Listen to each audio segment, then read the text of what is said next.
At ramdam din po epekto ng Bagyong Helen sa 14 na barangay sa may Botolan, Zambales na naapektuhan naman ng flash flood. May live report si Dante Perelio. Dante. Yes, Jiki, wala nga nakataas na public storm warning signal dito sa probinsya ng Zambales. Gayunman, patuloy ang mga pagulan dito.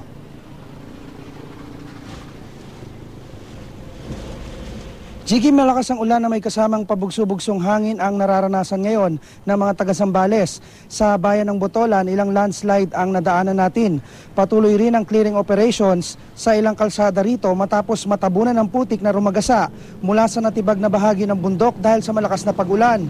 Nasira rin ang isang bahagi ng dike sa Bukaw River dahil sa laki at lakas ng agos ng tubig. Nagsasagawa na ng sandbagging ang Engineering District ng Zambales bilang pansamantalang remedyo habang masama ang panahon.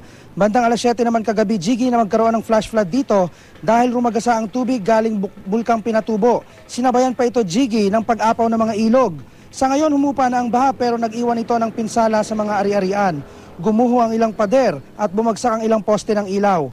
Nauka rin ang gilid ng kalsada at nasira ang railings doon sa lakas ng agos ng tubig. Ang sasakyan namang ito bumagsak nang bumigay ang pundasyon ng garahe.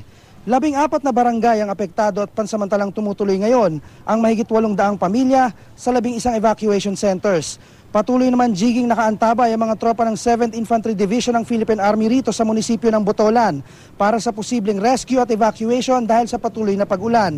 Kansilado rin ang pasok sa lahat ng antas na eskwelahan dito. Jiggy. Maraming salamat, Dante Perelio.